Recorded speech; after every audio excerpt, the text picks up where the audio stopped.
Aries, May 2026 is not light. I'm just gonna say it straight. This month is doing something weird to you because it's hitting both your mind and your identity at the same time. Uranus entering Gemini is speeding your brain up to a level that can feel genius 1 minute and completely fried the next. You're catching ideas fast, making connections fast, reacting fast. You might feel sharper, funnier, more awake, more curious. But there's a price for that kind of electricity. Your nervous system can get overloaded really easily this month. You don't just need stimulation right now, you need regulation. And with Saturn and Neptune and Aries sitting right on top of your sense of self, this isn't just, oh, I'm tired. This is deeper. This is you realizing the version of you that used to run on pure instinct and force is not enough anymore. Something in you is being stripped down. Not to punish you, to mature you. That's why you may feel weirdly exhausted even when you're technically doing all the right things. Saturn in your sign is pressure. Neptune in your sign is fog. Put those together and you get this very specific Aries experience where you're trying to move forward, but your own energy isn't responding the way it used to. Your ego is getting softer, but not in a cute inspirational way. More like you're being forced to see where you've been operating from impulse, from defensiveness, from survival mode, from I'll just push harder and figure it out later. And later is here. This month wants honesty. It wants you to admit when you don't know who you are in a certain room anymore. It wants you to stop performing strength and actually become stronger. There's a difference. One is loud, one is real. Mentally, May can feel like too many tabs open in your head. Uranus and Gemini can bring sudden messages, random ideas at 2 a.m., conversations that flip your whole perspective, and this urge to say yes to everything, because everything suddenly feels interesting. But that same transit can make you restless, distracted, impatient, and weirdly reactive in text messages, emails, or small conversations that normally wouldn't matter. Watch that. Not every thought is a revelation. Not every urge needs action. Some of you are going to feel like you're downloading a whole new operating system this month, and that's exciting. But it also means you cannot treat your body like it's separate from your mind. Sleep matters, hydration matters. The quality of your life this month depends on whether you can tell the difference between intuition and overstimulation. Then May 1st comes in with that full moon in Scorpio, and honestly, that's the part of the month that can drag something buried right to the surface. This is not surface-level emotion. This is intimacy, power, trust, debt, shame, jealousy, shared resources, emotional entanglements. If there's been a secret hanging in the air, if there's something in your love life or financial life that's been ignored because it felt too messy, too exposing, too inconvenient, this full moon can force it out. You might find yourself having a conversation you didn't want to have. You might see somebody's true intentions very clearly. You might also have to face your own. If you've been giving your body to someone without feeling safe, if you've been tied to somebody out of loneliness, if you've mixed money and emotion in a way that makes you feel trapped, May 1st is where the denial cracks. And let's be real about love, because this month is not casual for you, even if you're trying to act detached. If you're single, you're not in a phase where shallow attention is going to satisfy you. Jupiter in late Cancer is making you crave emotional safety, real warmth, and something that feels like home, not just chemistry. That can be beautiful, but it can also make you vulnerable to idealizing people who feel familiar. Familiar is not always safe. Familiar can also be your trauma pattern, wearing a nice shirt. I'm serious. So if someone comes in fast, says all the right things, lights up your nervous system, and makes you feel obsessed, slow down. Especially around that Scorpio full moon. Attraction is not proof. Intensity is not trust.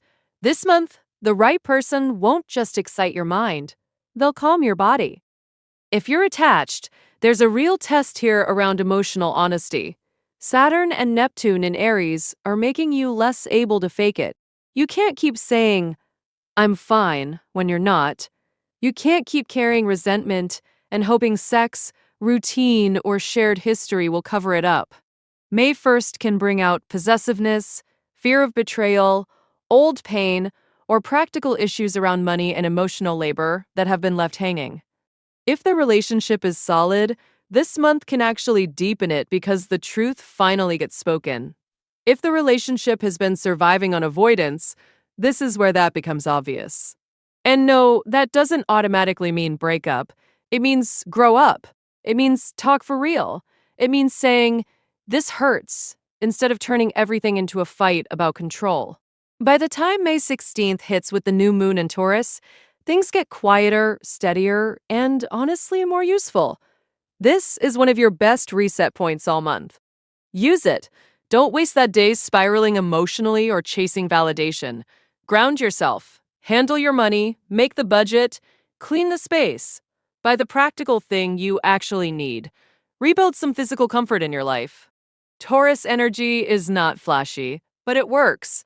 And for you, this new moon is a chance to create stability after the emotional drama of the first half of May.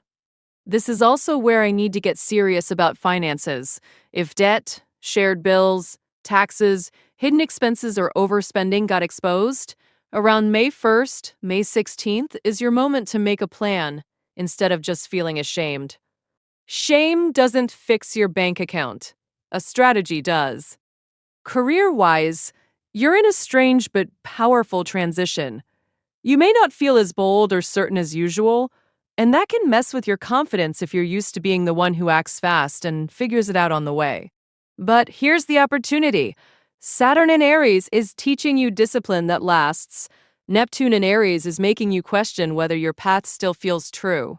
That combination can be uncomfortable, but it's actually helping you strip away fake ambition. You're not here to chase things just because they look impressive anymore. You're being pushed to ask whether your work reflects who you're becoming. Uranus and Gemini can bring brilliant ideas for writing, speaking, sales, content, teaching, networking, or anything that depends on communication. Your mind is ahead of the room right now. Use that. Just don't scatter yourself trying to follow 10 directions at once. And then May 21st, when the sun moves into Gemini, you start to come back online socially. You'll feel it. The heaviness doesn't disappear, but you get more mobility, more wit, more curiosity, more appetite for conversation. This is when your voice gets stronger again. Communication peaks here. Meetings go better. Messages move faster. Invitations increase. You may find yourself wanting to reconnect, pitch something, post more, say what's been sitting on your chest. Good. Do it. This is a strong window for networking, content creation, interviews, short trips, brainstorming, and reaching out to people who can actually open doors for you. Just maybe read the message twice before you hit send, because Uranus in Gemini can also make your mouth faster than your common sense. The warning for May is pretty simple, and I need you to hear me. Do not let exhaustion turn into self-sabotage. That's the trap. When Aries feels weak, confused, emotionally needy, or slowed down, there can be this knee-jerk urge to prove you're still powerful by making impulsive choices. Picking fights, spending recklessly, going back to somebody toxic, because at least it feels intense, taking on too much, talking too much, pretending you're fine because vulnerability feels embarrassing. That behavior will cost you this month. Protect your peace even when part of you is craving chaos, especially then.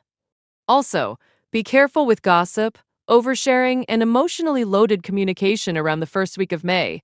Some things are better said in private, slowly, when your body is calm. The opportunity is that this month can make you deeply different in a way that actually lasts. Not just hyped up, not just temporarily motivated. Different. More adult, more selective, more honest, more anchored.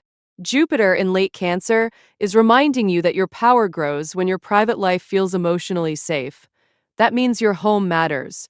Your rest matters. The people you let close matter. It's not weakness to want peace. It's wisdom. And Uranus in Gemini is opening a new chapter in how you think, speak, learn, and move through the world. There's innovation here. There's freshness here. There's a new mental identity being born. But it needs a container. Structure is not your enemy this month. It's the thing that keeps your gifts usable. So here's how you win May 2026 Aries. Tell the truth faster. Rest before you crash. Handle the money stuff on May 16th. Don't ignore what gets revealed on May 1st. Let it show you what's unsustainable. Then use May 21st and the days after to reconnect, speak up, pitch, write, flirt, ask questions, and get moving again. You do not need to force a rebirth here. It's already happening. Your job is to stop interrupting it. There's a version of you that's dying off this month. Yes, the reactive one, the performative one, the one that confuses urgency with purpose. Good. Let that happen. What replaces it is smarter, steadier, and a lot harder to manipulate.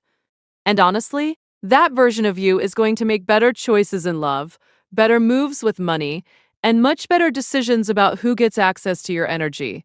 That's the real shift. Not louder, realer.